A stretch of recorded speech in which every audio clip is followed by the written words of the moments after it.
Up here is a plaque dedicated to the many Americans who helped save Malta during World War II.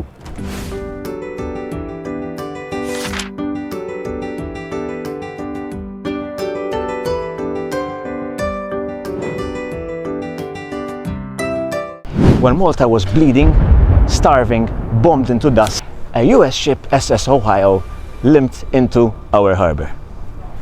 The SS Ohio previously belonged to the Texas Oil Company. However, it was loaned to the British and it limped into this very harbor like a hero refusing to die. That loaned ship saved Malta. That very moment saved Malta, and especially those very brave British sailors who manned the SS Ohio saved Malta. And later during the year, the American aircraft carrier USS Wasp delivered Spitfires twice. Much needed Spitfires that helped us Maltese continue the fight. But history loves symmetry, because Malta had already returned the favor to America 2 centuries earlier. Because Malta's relationship with the USA began before the USA even existed. 1776. The news in Britain is the American colonies have rebelled. They had courage, they had ideals, they had an army. What they don't have is a navy. And revolutions without ships against mighty Britain don't really travel far. And so America asked for help. And France answered. And inside the French fleet were mariners like us, Maltese sailors, dockyard men, and men shaped by a long tradition of corsairing and naval warfare. Roughly 1,800 of us Maltese and some Knights of St. John, we make our way to Toulon in France. There we join the French fleet, fighting against the British, fighting alongside the American rebels seeking independence. The end for the British was near.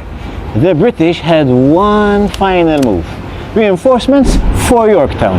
If reinforcements arrived, the war could be prolonged. Then came the Battle of Chesapeake. Ships collide, cannons argue, and the Atlantic holds its breath. Victory! Our French fleet defeats and blocks the British. The British turn back. Yorktown collapses. Independence is inevitable. So every 4th of July, or whenever you watch Yorktown being bombarded by the French fleet, on that final scene of Mel Gibson's The Patriot, never forget, Malta was there. Maltese hands pulled those ropes. Maltese hands fired those cannons. Maltese hands helped shape America. Later in 1783, in a gesture of gratitude from a very young United States, Benjamin Franklin, in his capacity as ambassador to France, presents one of America's first set of medals, the Libertates Americana, as a thank you to the Grand Master for sending us Maltese. Some Maltese settled in the United States. Many Maltese came back, but they brought with them many revolutionary ideals, something that would cost the Knights of St. John dearly. But that is a very long story for another time. And it doesn't stop there. And here is my favorite detail. In front of you is the Siege Memorial Bell, dedicated to all those brave souls who died during World War II. And speaking of bells, we now come to the Philadelphia Liberty Bell. The sound of American freedom. When it cracked, it was recast in 1753 by a man called John Pass. Except that wasn't his real name. My name is Giovanni Pace, an expert Maltese craftsman from Bormla, trained in our island's tradition of metalwork, shipwork, dockyard work, and bells. Giovanni changed his name when he emigrated to America.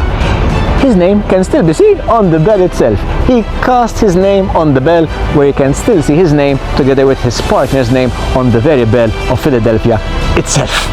So when, a year later, the bells rang out on the 4th of July 1777, celebrating the first anniversary of independence, a Maltese hand from Bormla helped shape the very sound America home. So next 4th of July, raise a glass to us, the Maltese. Malta was there. Malta's fingertips are buried deep in America's birth. And it all starts from this grand harbor.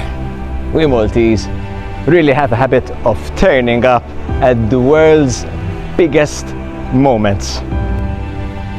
All the best to all my many American friends.